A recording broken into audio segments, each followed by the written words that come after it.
Ya, kabar baik datang dari Swiss. Wah, luar biasa ya. Setelah 1-2 hari ini kita diributkan dengan sesuatu yang sebenarnya juga nggak terlalu jelas. Soal Israel yang mau datang atau soal Piala Dunia usia 20 tahun, under 20 atau di bawah usia 20 tahun.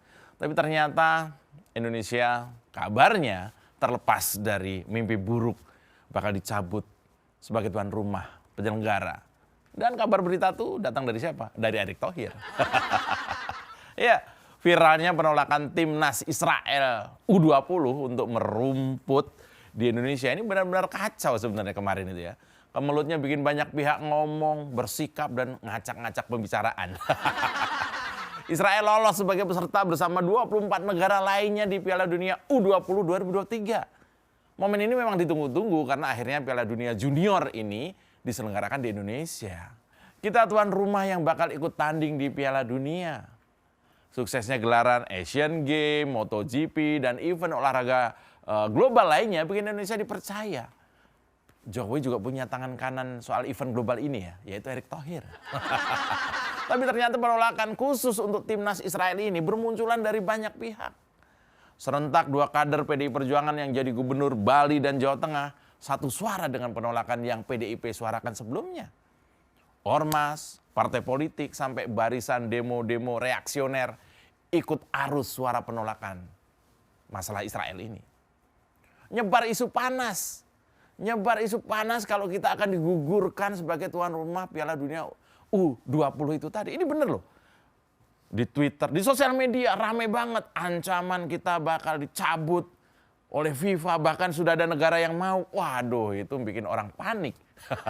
Ini cuma masalah sepak bola ya. Nyebar isu kalau kita akan digugurkan itu benar-benar masif kemarin itu. Bahkan Qatar dan Argentina bahkan diisukan juga udah pasang kuda-kuda untuk jadi tuan rumah baru. FIFA takutnya malah menghapus Indonesia sebagai pelaksana event-event sepak bola dunia. Kan ngeri banget hoax yang nyebar ke sana ke sini itu.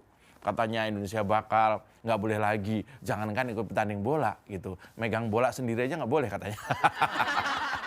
Puasa ya. Ya, viralnya penolakan ini jadi heboh karena serangan dan amukan netizen di medsos sebenarnya. Opini publik menajam. Mereka langsung nyala-nyalain para politisi dan elit-elit organisasi nasional. Tapi apakah Pak Jokowi, kemudian juga Erick Thohir dan PSSI diam saja soal kemelut ini? Atau benar sabda netizen itu bahwa sebenarnya mereka ini nggak berguna? Kita kupas setelah yang satu ini bersama saya Mas Jopray.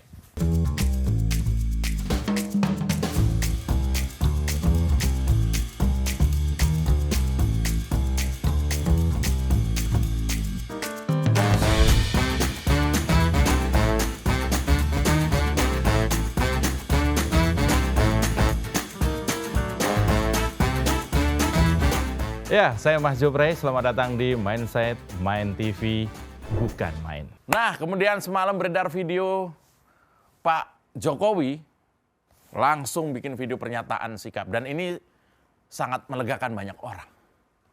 Pak Jokowi dengan sigap langsung bikin statement soal timnas Israel dan juga Piala Dunia U20 itu. Bagi Pak Jokowi sangat jelas kalau Piala Dunia ini nggak akan melunturkan konsistensi prinsip politik luar negeri kita terhadap Palestina. Kita akan selalu membela Palestina. Tenang, kita akan selalu berpihak pada Palestina. Meski pertandingan timnas Israel diadakan di stadion kita sendiri. Jokowi langsung bertemu dengan Dubes Palestina di Istana tanggal 24 Maret 2023. Dari pertemuan itu Pak Jokowi mendapat jaminan bahwa Palestina tidak akan marah karena ada timnas Israel di Piala Dunia U20. Ternyata Palestina sudah sangat dewasa dibanding kadun-kadun itu. Pertemuan itu juga merupakan unggah-ungguh ala Jokowi untuk menjaga perasaan Palestina. Pak Jokowi itu ya hatinya lembut banget ya. Dia presiden, dia mau membuat gelaran Piala Dunia. Takut nyinggung perasaan Palestina, Dubes Palestina diundang diajak ngomong. Ini loh, Pak Jokowi itu akhlaknya sedemikian halusnya. Anggah ungguh, sopan santun. Bayangkan, Duta Besar Palestina sendiri itu menegaskan Indonesia dan Palestina sebagai anggota FIFA perlu taat aturan. Gila ini Dubes Palestina, oke juga ya. Sepak bola tak akan merubah dan mengurangi sikap politik Indonesia untuk kemerdekaan Palestina. Apa yang Pak Jokowi perlihatkan ini adalah diplomasi tingkat tinggi, bos. Erick Thohir juga dalam momen genting ini langsung diutus Pak Jokowi ke Qatar. Dia menyusun relasi diplomatik dengan FIFA dan pemangku kebijakan sepak bola dunia. Justru diplomasi tingkat tinggi yang selalu Pak Jokowi berhasil lakuin ternyata luar biasa efektif loh. Piala Dunia U20 ini malah bisa jadi sarana diplomasi ala Pak Jokowi untuk mengurai kemelut Israel dan Palestina. Sebagai pemimpin yang menjadikan dirinya bersatu dengan Pancasila, aksi diplomasi Pak Jokowi ini selalu didasari pada ide-ide perdamaian dunia dan kemanusiaan. Lapangan hijau, lapangan sepak bola itu malah bisa jadi semacam sarana untuk bicara soal diplomasi. Saat ruang formal di ruang-ruang sidang PBB berpuluh-puluh tahun stagnan, ngurus Israel ini berpuluh-puluh tahun nggak ada hasilnya. Jokowi dan PSSI, pimpinan Erick Thohir itu seakan-akan punya rencana besar. Ini, bahwa konflik Israel dan Palestina ini bisa diurai benang kusutnya lewat sepak bola. Kebayang nggak kira-kira kalau Israel dan Palestina itu bisa didamaikan oleh Pak Jokowi lewat momentum ini? Siapa tahu. Dan ini keren banget menurut saya. Hanya Indonesia yang punya ruang dan kapasitas besar untuk jadi aktor utama dalam perdamaian dunia. Menurut saya ya. Kita ini negara dengan penduduk muslim terbanyak. Dengan tingkat keberagaman tertinggi. Dan kini dipimpin oleh orang yang hebat. Yang berkomitmen tinggi pada perdamaian dunia. Bayangkan. Benang kusut konflik itu.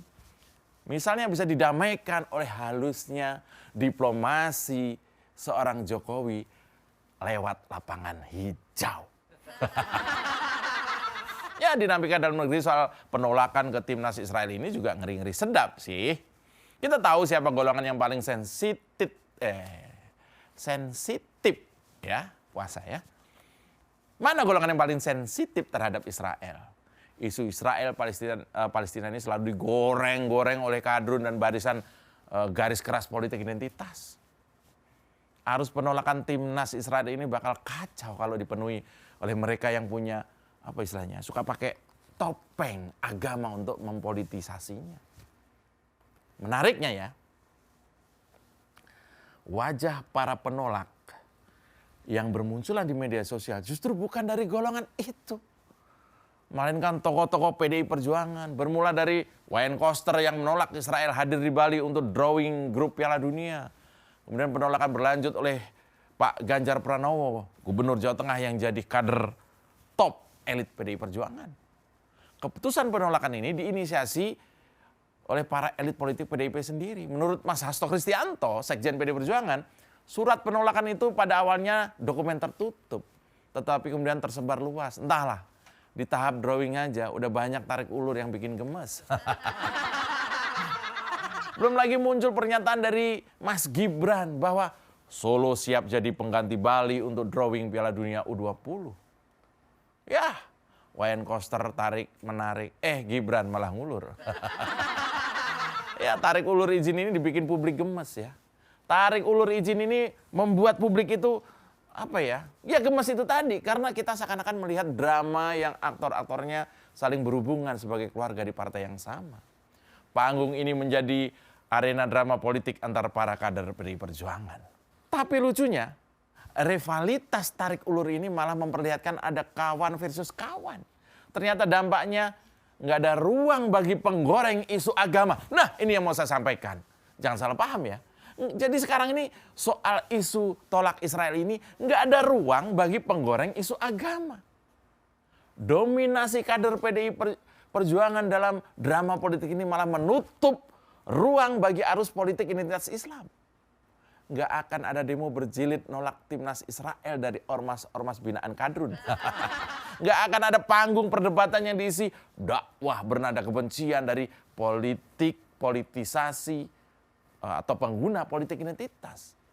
Biasanya ya, isu sekecil apapun yang muncul soal Israel Palestina ini selalu digoreng. Bahkan direbus atau dijemur, diperes, didaur ulang oleh kadrun-kadrun itu. Dari sumbangan di lampu merah sampai demo berjilid-jilid di kedutaan Amerika Serikat, mereka pasti jabanin isu Israel-Palestina setotal-totalnya. Apalagi menjelang Lebaran.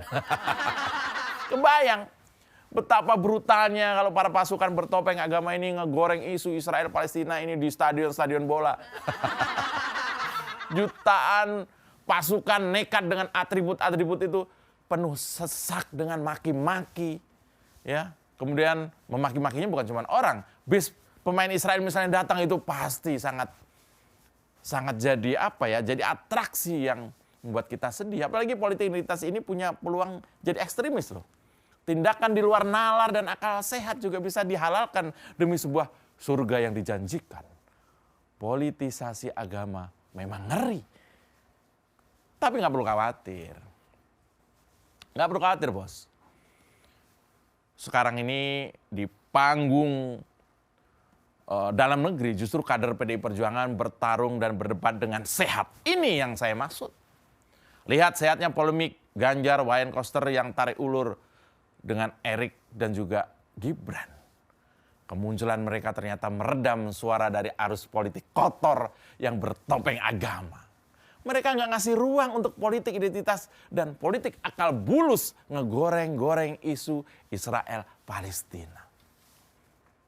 Terlihat kokoh sekali suara untuk menyongsong Pancasila dan politik perdamaian dari Pak Jokowi, dari para menteri, dari PSSI, dari Polri, TNI hingga Badan Intelijen dari semua tingkatan.